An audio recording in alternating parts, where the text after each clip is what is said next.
Luis, bienvenido a los diálogos de literatura andaluza en Red. Un abrazo, Daniel, encantado de estar aquí con vosotros. En su página web y en la solapa de sus libros dice que usted es poeta y catedrático de literatura española en la Universidad de Granada. ¿La tiene desactualizada o es que no se considera novelista? Bueno, la tengo un poco desactualizada porque no la vigilo mucho, aunque en realidad todavía no me acostumbro a convivir con el novelista. Yo cuando me levanto por las mañanas y voy a vestirme y salgo de viaje, mi mujer me suele preguntar: ¿de qué quieres vestirte hoy? ¿De catedrático o de poeta? Y todavía no me dice de catedrático, de poeta o de novelista, ¿no? Pero bueno, ¿sabes, Daniel? Que ahora hace 35 años que se publicó mi primer libro de poemas. Gané el premio Federico García Lorca, que era un premio que se daba para estudiantes de la universidad en el año 79. Y 35 años son muchos años. Yo tengo miedo a repetirme. Tengo siempre esa duda. Me asustan un poco los poetas que escriben, acumulan poemas que no aportan nada a su obra, porque acaban escribiendo con receta los mismos poemas de siempre. Y entonces me he impuesto la lentitud. Sigo sintiéndome poeta, pero voy muy lentamente, como la barca esa de la que hablaba Machado, en la orilla, esperando que suba la marea, y espero para que cuando escribo sienta por lo menos que es algo nuevo que debo decir. Y claro, el tiempo que le quito a la poesía por esta prohibición de no repetirme, pues intento dedicarlo a otras cosas de carácter creativo, y la novela ha sido para mí un encuentro y tengo el veneno de la narrativa ahora. Estos 4 años en excedencia habrá ayudado, ¿no? Mucho. Para la novela. Ha ayudado mucho. Ahora que he vuelto a la universidad he tomado conciencia de la energía que quitan las clases, de la entrega absoluta que suele exigir la enseñanza. Yo estos años he escrito varios libros, me he metido a aprender el oficio de novelista, y yo creo que ha sido posible porque he estado 4 años de excedencia. Ahora a mí me resulta escandalosa la crítica que incluso desde el Ministerio se hace a los enseñantes, a los que se les quiere culpar de los males de la universidad, que si tienen muchas vacaciones, que si no trabajan. Mentira. Conozco pocos oficios que quiten tantas energías y tanta fuerza y exijan tanta entrega y tanta vocación como la enseñanza. Javier Goñi, en la reseña de la semana pasada en Babelia, afirmaba, a mí lo tengo aquí, que Luis García Montero es un excelente lector, buen poeta, interesante novelista y reconocido profesor universitario. ¿Con qué se queda? Bueno, no me importa empezar por lo de lector. Yo creo que todos los que nos dedicamos a la literatura nos dedicamos porque un día fuimos deslumbrados por un libro. Detrás de cualquier escritor, de cualquier profesor, está el lector. Yo soy como soy por los libros que he leído. Una parte de mi vida ha transcurrido con un libro en las manos y he vivido dentro de los libros, y sin esa fascinación por la lectura sería muy difícil ser escritor. Soy profesor, he conseguido cobrar un sueldo por hacer lo que me gusta. Para mí es muy difícil diferenciar el tiempo de ocio del tiempo de trabajo. Mi trabajo consiste en leer y en hablar de los libros que leo, y eso para mí es un lujo. Fíjate, Daniel, cuando se establecen debates sobre el lector, me da mucha rabia que algunos escritores piensen que el lector es aquel que compra un libro. ¿Cuántos lectores tienes? ¿Cuánto vendes? Reduciendo el asunto a un tema mercantil. Yo cuando pienso en el lector, pienso en el adolescente que fui y cómo me deslumbré con un libro de Cernuda o de García Lorca en las manos. O en la biblioteca, ¿no? También cogiendo. O yendo a la biblioteca, o formando mi propia biblioteca, la ilusión con la que iba llenando el estante que tenía en casa de mis padres, y teniendo la sensación que al ir colocando allí los libros iba también escribiendo mi biografía. Por cierto, ¿presta atención a las críticas? Antes que hemos hablado de Javier Gómez. No te creas nunca a los escritores que te digan no me importan las críticas. Un escritor es una persona normal y cuando de una persona normal hablan bien, pues uno se alegra. Y cuando hablan mal, pues uno se enfada. Si habla mal alguien de ti en tu puesto de trabajo, en tu barrio, te enfada. Pues lo mismo ocurre con los escritores. Una buena crítica te alegra, una mala crítica pues te da un mal rato. Lo que hace falta es ser consciente de tu propio trabajo y no perder la conciencia crítica ni por el elogio ni por la crítica. Hay que saber lo que quiere hacer uno y hay que aprovechar las críticas para no engañarse, sino para descubrir cosas. A mí hay críticas malas que me han ayudado a comprender defectos y críticas buenas que me han ayudado también a saber por dónde podía ir avanzando en mi camino porque tenía posibilidades, eso que me estaban diciendo, ¿no? Lo que uno no va a cambiar es por una crítica mala si está convencido de lo que hace. Por ejemplo, los críticos entusiasmados por la poesía hermética, que creen que la calidad es aquello que no se entiende en absoluto, pues si se meten conmigo porque mis poemas se entienden no me van a hacer cambiar. Pero hay críticas malas que te ayudan a comprender cosas que puedes solucionar. La poesía es para usted un género de ficción, donde la creación de efectos es inseparable de la creación de sentido. Sí, eso lo tengo claro como lector de Gustavo Adolfo Bécquer. Gustavo Adolfo Bécquer es un poeta de fama partida porque muchos se creen que era un cursi, pero hay poetas como Alberti, como Cernuda, como Juan Ramón, que descubrieron en Bécquer el padre de la poesía contemporánea. Y Bécquer tiene una poética, Las cartas literarias a una mujer, donde yo aprendí que ser poeta no significa sentir, porque sentir afortunadamente ya lo hacen todos los seres humanos, que el trabajo del poeta no es sentir sino hacer sentir a los demás, es decir, provocar efectos. Y en ese sentido, al escribir poesía no se trata solo de sentir mucho, sino de conseguir que lo que tú quieres sentir pase al poema y que en el poema haya efectos para que el lector entre en él, lo habite y haga suyo el amor o la cólera o el miedo o la esperanza.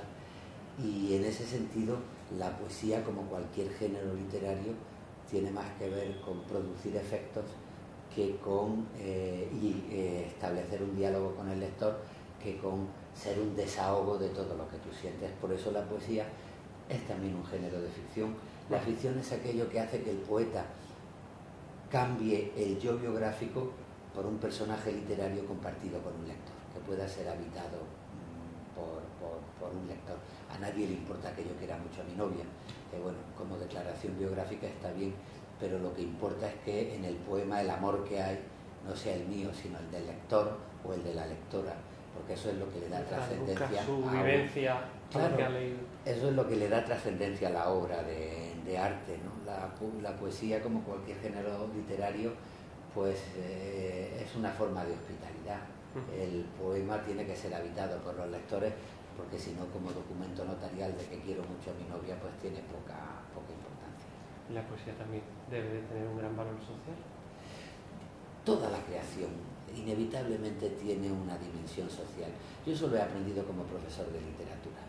Es muy difícil explicar un endecasílabo de Garcilaso si uno no sabe lo que es el humanismo y el Renacimiento.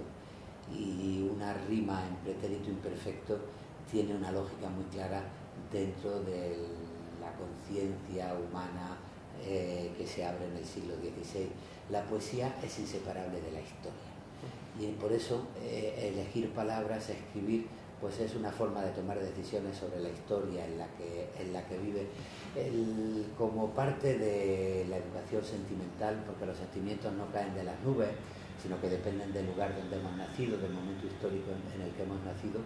Pues la literatura forma parte de la historia y eso le da una dimensión social tremenda. Uno mira la realidad, toma conciencia de sus precariedades, imagina alternativas. Fíjate que incluso la poesía pura es radicalmente histórica y en el fondo comprometida también. Cuando Juan Ramón Jiménez defendía la poesía pura, tenía una ética por detrás, una ética que le llevaba pues a ser regeneracionista. Juan Ramón era poeta puro por regeneracionista. Unamuno decía: en esta España de la Restauración, donde todo es una farsa, no dejen que sus hijos se metan a políticos, háganlos buenos profesionales. Quien puede salvar a este país es un buen ingeniero, un buen abogado, un buen médico. Bueno, pues Juan Ramón fue poeta puro porque quería ser un buen profesional. Y hay una poética que a mí me enseñó mucho, publicada en la revista Helios, en el año 1907 creo, donde Juan Ramón se declara republicano, contra la pena de muerte, contra los toros, pero dice: pero yo sé que he venido aquí a escribir versos, porque esa era su profesión. Fíjate hasta qué punto un poeta puro está comprometido con su sociedad. Ahora que cultivas la poesía y la novela, ¿hay temas más apropiados para un terreno que para otro? Creo que sí. Son géneros distintos. Un escritor tiene su propio mundo, pero las estrategias literarias son distintas. No es lo mismo condensar tu mirada, hacer de ti una mirada en 30 versos para contagiar un estado de ánimo, que escribir una ficción donde hay muchos protagonistas. Tu mirada se tiene que multiplicar por 10, cada uno con su edad, con su sexo, con su pensamiento, y mantener una atracción, una intriga, que es una de las claves de la novela, sin duda, a lo largo de 250, 300 o 400 páginas. Son estructuras literarias distintas y recursos distintos, y hay cosas que se adaptan mejor a la condensación, al estado de ánimo, a la sugerencia, y cosas que necesitan ser narradas minuciosamente, preparando en la página 10 algo que va a cobrar significado en la página 250, ¿no? Sí, hay cosas, aunque todo se puede tratar en la poesía y en la novela, hay asuntos que están mucho mejor en un poema, o asuntos que están mucho mejor en una novela. Sus inicios en la poesía tuvo mucho que ver su padre, sí, cuando le recitaba siempre el Tren Expreso de Campo Amor, ¿no? Que ayer lo estuve hojeando el poema. Sí. Esa lectura por las mañanas, los domingos por la mañana. Sí. Yo eso siempre lo reconozco, porque además me lleva a una cosa en la que me siento cómodo, que no es ya la casa de mis padres, sino una cultura que tiene que ver con la oralidad y con la transmisión de los mayores a los menores, de los padres a los hijos, ¿no? Luis Mateo habla mucho de la oralidad que se ha perdido. Mi padre tenía la costumbre de leer en alto sus poemas preferidos. En casa tenía una buena biblioteca, pero él acababa siempre con los mis mejores poemas de la lengua castellana, que para mí fueron novelas de aventura, porque eran poemas tradicionales, con planteamiento, nudo y desenlace, y ahí entré en la fábula, una leyenda de Zorrilla, un romance histórico del Duque de Rivas, el Tren Expreso de Campo Amor. Le debo muchas cosas, algunas importantes, muy importantes, importantísima la afición a la lectura, pero poco a poco me fue formando el oído. A mí me da mucho miedo a los poetas que, para saber lo que es un endecasílabo, tienen que contar con los dedos, porque hay versos que cuentas 11 sílabas y que no son un endecasílabo de ninguna manera, ¿no? Y a mí me formó el oído oír tanto poeta clásico en la voz de mi padre, y su poema preferido era el Tren Expreso de Campo Amor, esa historia de amor desesperado porque ella está enferma de tuberculosis y muere, ¿no? Recuerdo a mi padre evocando la carta donde ella se despide de él, ¿no? Mi carta que feliz pues va a buscaros, cuenta os dará de la memoria mía. Yo lo primero que escribí, creo, fue un final distinto para el Tren Expreso de Campo Amor. Más alegre, porque me cansé de que al final siempre muriera ella y que no pudieran vivir el amor. Ser escritor es haber sido lector y de pronto querer ser dueño de tus propios finales. Y para eso te tienes que poner a heredar la ficción y a llevarla por donde tú quieres. Y yo escribí un poema para que ella se salvara y pudieran ser felices y comer perdices. Tú sabes que en el colegio a veces te sacaban a la pizarra para preguntarte la lección. A mí me sacaron una vez, yo no era muy buen estudiante en ese curso de bachillerato, para preguntarme sobre la poesía realista. Porque aunque parezca mentira hoy, en el bachillerato de mi tiempo se estudiaba hasta la poesía realista y me preguntaron por Campoamor. Y yo dije, no me he estudiado la lección, pero esta es la mía. Sí, sí. Y le quise explicar al maestro lo que yo sabía. Campoamor, que eran los poemas que leía mi padre de memoria, el quien supiera escribir, y empecé. Campoamor es sin duda el poeta realista español más importante. Su obra marca un hito en la poesía del siglo XIX. Dentro de la obra de Campoamor, el texto más importante es el Tren Expreso, y dentro del Tren Expreso el texto más importante es la carta de despedida de ella. Y empecé a recitar de memoria a Campoamor, y cuando estaba recitando cuando quise morir Dios no lo quiso, y que quiero vivir Dios no lo quiere, el profesor me pegó un palmetazo. Estábamos en los años 60 y me dijo: niño, déjate de tonterías y de versos, y a lo importante, fecha y lugar de nacimiento de Campoamor.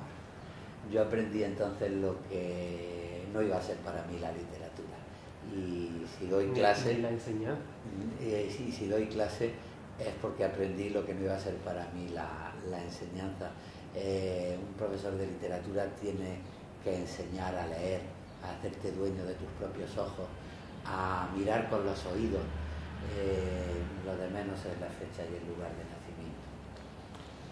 Una pregunta, ahí va a hacértela un poco más adelante, pero viene a colación ahora. Escribir es sobre todo mirar, pero ¿cómo se aprende a mirar?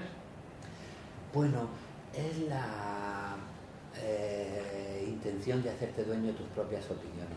A mí me gusta imaginar que el escritor que se pasa un tiempo largo en busca de una palabra precisa representa a cualquier ser humano que quiera hacerse dueño de sus propias opiniones. A mí me ha enseñado la literatura que la verdad no tiene nada que ver con la espontaneidad, que la verdad no es un punto de partida sino un punto de llegada, porque a veces decimos lo primero que se nos ocurre, nos creemos originales y estamos repitiendo como loro lo que flota en el ambiente. Y en esta sociedad, con tantos medios de control de las conciencias, la espontaneidad es un veneno radical, porque nos tienen homogeneizada la conciencia para muchas cosas, y conviene pensar lo que dicen no una vez ni dos, sino 3 y 4, y hacerte dueño de tus propias opiniones y dialogar con la verdad, pero como punto de llegada. Y en ese sentido, pues aprender a mirar, a hacerte dueño de tu propia mirada, es intentar ver el mundo con tu propia conciencia, con tu propia imaginación, con tus propios sentimientos. Es interpretar la realidad de acuerdo con tu propia perspectiva. Algunos de sus maestros y amigos son Ángel González, Rafael Alberti, Jaime Gil de Diezma, Pedro Salinas. ¿Qué significan en su vida? Mucho, porque significan admiración. En esta época de descrédito en la que vivimos, corremos el peligro no solo de enfrentarnos a lo mal que están las cosas, a las corrupciones, sino también a caer en la invisibilidad de aquello que merece la pena ser mirado. Y ser admirado, ¿no? Aprender a mirar las cosas que están bien te dan energía para no caer en el pesimismo más paralizador, imaginar alternativas. Y yo le debo eso a mis maestros, a Rafael Alberti, a Ángel González, y le debo una cosa que he ido aprendiendo con los años. Uno va cumpliendo años y uno corre el peligro de convertirse en un viejo cascarrabia y decir, bueno, cualquier tiempo pasado fue mejor, los jóvenes son tontos. Hay que tener cuidado, porque eso arrasa con cualquier vida y con cualquier capacidad creativa.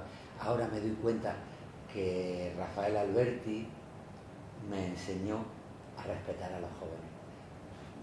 Un mito para mí, con una edad como la que él tenía, que iba a cumplir 80 años cuando yo lo conocí, 78 años tenía cuando lo conocí. Un mito para mí, el amigo García Lorca, el autor de Sobre los Ángeles, se bajó del pedestal y me trató con cariño, se hizo amigo mío y me respetó como joven. Y a mí eso me ha valido para respetar a los jóvenes ahora. Y aprendo mucho de maestros jóvenes. Ahora que mis maestros por cuestión de edad pues van muriendo, estaría muy solo en mi capacidad de admiración y de sorpresa si no tuviese a muchos jóvenes a los que admiro y a los que respeto. Los mayores siempre están ahí, puedes volver a sus libros, sí, pero ya no son una sorpresa, y está muy bien mezclar la admiración con la sorpresa, y eso te mantiene vivo. Con los ojos, te mantiene vivo. Pasa lo mismo con la enseñanza, ¿eh? Cuando te alejas de la enseñanza, te alejas también de tu capacidad de estar vivo, porque los alumnos te obligan a abrir los ojos. Sus problemas tienen que ser los tuyos. Tú, si no tienes conocimiento de las discusiones que hay en la realidad, en un chico de 19 años, después resulta muy difícil poder hablar con ese chico de 19 años y crearle... Estás alejado de su realidad, de su... Los alumnos te obligan a estar con los ojos muy abiertos al presente, y eso suelen enseñarlo los maestros, no los jóvenes, a tomarse en serio a los jóvenes, a tomarse en serio el presente de la juventud. Te enseñan los maestros, los que un día se tomaron en serio tu presente y tu juventud. Rafael Chirves afirma que leer y escribir han sido siempre un modo de refugio. Sí. ¿De qué buscar refugio, Luis García Montero? Un refugio contra la tormenta, decía Benjamín Prado en uno de sus primeros libros. Bueno, es verdad, vivimos en un mundo hostil por muchas cosas, no solo porque hay injusticia, sino porque los vientos soplan fuerte para que tu conciencia individual se diluya, ¿no? Se diluya en un todo. Y eso es muy peligroso, lo mismo que es peligroso esconderse en el ensimismamiento y en el egoísmo, es peligroso diluir tu conciencia individual en un todo, ¿no? Y me gusta la poesía que habla de la soledad, y en eso estoy pensando en Cernuda como un ámbito de conciencia individual. Ese farero de Cernuda que vive apartado de la sociedad, pero no porque desprecia a la sociedad, sino porque no quiere que haya naufragio, y su trabajo consiste en cultivar la soledad del faro para avisar a la navegación de la sociedad que hay un peligro, que hay una roca y que puede naufragar. Pues esa tradición me gusta, y entiendo el refugio como esa soledad que mantiene el diálogo con la propia conciencia. En un poema de Cernuda que tiene que ver con la soledad del farero, que se titula 1936, dice que la dignidad de un solo ser humano salva la dignidad de la condición humana. Que un solo ser humano digno demuestra que la condición humana puede ser digna, ¿no? Y ese es el ámbito de la soledad que le gustaba a Cernuda. Es así como yo puedo entender la literatura como refugio. No entiendo la literatura como refugio en el sentido de olvidar los problemas de la sociedad, de separarme de la sociedad. La creación siempre tiene una dimensión que medita sobre la sociedad. ¿Qué pretendió al novelar la infancia y la juventud de Ángel González en tu primera novela? Bueno, Ángel tenía unos recuerdos muy vivos de su infancia, que fue una infancia significativa y dura. Él nació en la dictadura de Primo de Rivera, vivió la República, la Revolución de Asturias, la Guerra Civil y una posguerra durísima. Y su familia pagó una factura muy alta, porque era una factura de republicanos, ¿no? Un hermano suyo fue ejecutado, otro salió al exilio, la madre fue depurada, la hermana fue depurada, pasaron verdaderas tristezas. Él nos lo contaba a los amigos y yo le decía, Ángel, tienes que contarlo, no es simplemente no son los recuerdos de un buen poeta, son unos recuerdos muy significativos de una parte de la historia de España, que tienen además un valor trascendente, porque es de pronto la experiencia de un niño que se ve envuelto en la violencia, y eso ocurre en cualquier época y en cualquier lugar. Pero Ángel decía que no lo quería escribir porque eran tiempos durísimos, tiempos de tristezas. No tenía ganas de recordar. Porque además le iba a salir un texto muy amargado, muy duro. Y empecé yo a escribirlo para que no se perdiera, pero de pronto me di cuenta que al utilizar el tono de la biografía literaria, del profesor de literatura, pues se apagaba lo que a mí más me emocionaba de la historia, que era precisamente la emoción de Ángel. Como una persona de 80 años mantenía como si hubiera sido ayer la ejecución de un hermano, la depuración de la madre, el miedo ante una situación, ¿no? Y por eso empecé poco a poco a utilizar los recursos de la novela para intentar que el lector viviese junto a Ángel las emociones de Ángel. Y ahí me quedó el veneno de la narrativa, por eso ahora estoy en la narrativa. Una forma de resistencia. ¿Es prosa poética? Sí, de alguna manera es una cosa rara, donde yo he utilizado la poesía para mirar a mi vida cotidiana. La mayoría de esos textos empezaron siendo columnas que yo publicaba en El País de Andalucía, en el que utilizaba con mucha frecuencia cosas de mi vida cotidiana para hablar de un problema de la realidad, para defender una opinión política de la realidad. De pronto, pues las reuní y me di cuenta que ahí podía hacer un libro si lo reescribía todo, si iba quitando las cosas coyunturales que llevaban a opinar sobre una discusión sobre la educación en ese momento, o sobre algo que había hecho el presidente de gobierno en ese momento, y lo derivaba a una meditación que tenía que ver más con la condición humana, con la historia vista de una perspectiva de menos actualidad, ¿no? Y entonces lo elaboré quitando un poco el tono periodístico, metiendo más poesía y haciendo una mezcla entre la crónica lírica de los impresionistas, el poema en prosa, filosofía, encuentro... la reflexión filosófica, esa tradición de la filosofía que dialoga con la poesía. Sí, es una mezcla de todo, confesiones biográficas, esperanzas, lo que es en el fondo la vida, ¿no? Una mezcla de todo. ¿La literatura sigue siendo un ajuste de cuentas con la realidad? Pues creo que sí, porque uno mira a la realidad, imagina alternativas para aquellas cosas que no le gustan. Entonces, por ejemplo, uno se acuerda de una frase de Rousseau: la imaginación moral es lo que te permite comprender el dolor ajeno. Y bueno, a través de la imaginación literaria uno comprende la realidad, sus precariedades, el dolor ajeno, y uno quiere ajustar cuentas, ser dueño de los propios finales. ¿Sigues siendo un lector apasionado como cuando lo eras joven en la juventud? Sí, sigo siendo un lector importante apasionado. para ti no perder esa pasión, ¿no? Es que está mezclado con la vida, claro. A un animal herbívoro no le puedes quitar la hierba, ¿no? Los lectores apasionados somos como animales rumiantes, que estamos acostumbrados a devorar libros y alimentarnos de los libros, y es una manera de estar al día de la realidad, es una manera de dialogar conmigo mismo, es una manera de sentir emociones, de divertirme, es una manera de meditar en serio en la vida. La vida pues tiene sus fundamentos, y conviene conocerlos. Lo mismo que uno no puede disfrutar del fútbol si no conoce los fundamentos del fútbol, pues no puede disfrutar de la vida si no conoce los fundamentos de la vida. Y la manera a la que yo me acostumbré para meditar en los fundamentos de la vida es la lectura. ¿Significa mucho en su vida el triángulo Madrid-Granada-Rota? Mucho.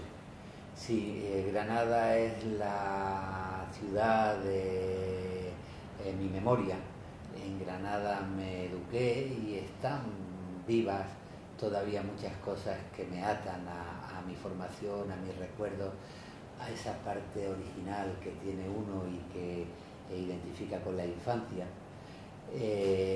Madrid ahora es la ciudad en la que vivo con mi familia, donde están mis hijos, donde está mi mujer. Es una parte fundamental de mi presente. Muchos de mis mejores amigos viven también en Madrid. Y Rota, por cerrar el ciclo, es mi futuro. Reduzco mucho diciendo que Granada es mi pasado, Madrid mi presente y Rota es mi futuro, porque todo está mezclado, y después de 20 años de veranear en Rota, Rota forma parte también de mi pasado y de mi presente y de todo. Pero sí es verdad que si uno dibuja los paisajes de su pasado, y yo los dibujo en Granada, a uno le gusta también dibujar los paisajes de mi futuro. Y lo que yo puedo identificar con mi jubilación, con mi ancianidad, pues es la playa de Punta Candor en Rota, paseando con Almudena al atardecer. He sido muy feliz en Rota, y esa palabra la tengo identificada con la alegría, con la celebración de la vida, con las noches interminables, con las copas entre los amigos. Y está bien que cuando uno vaya a morir identifique su muerte con la alegría. ¿Su vida es como la imaginó? Como la imaginé yo, bueno, poquito a poco. He tenido mucha suerte. Trabajo en lo que me gusta y eso es impagable. Estoy enamorado y eso también es impagable. Y bueno, como todo el mundo tengo problemas, y algunos malos ratos pues son graves, pero puestos a equilibrar, desde luego he tenido mucha suerte. Quizá mi vida está siendo mejor de lo que yo me atrevía a imaginar. Y por último, ¿a qué le tiene miedo Luis García Montero? Pues le tengo miedo a la gente que más quiero, porque hablamos antes de las críticas literarias. Que un crítico te dé un palo, pues es un mal rato de 5 minutos. Que un idiota haga una injusticia contra ti, pues es un mal rato que lo superas en 20 minutos. Ahora, cuando quieres de verdad a alguien, pones tu vida, tu identidad, tu futuro en sus manos. La gente que quieres es la que verdaderamente puede hacerte daño. Eso lo ha sabido siempre la poesía, que ha unido el amor con la disolución de la identidad y con la muerte, ¿no? Y bueno, es a lo único que me atrevo a tenerle miedo, es a fallarle a la gente que quiero, o a que la gente que quiero me haga daño. Luis, muchas gracias. Gracias a ti, Daniel.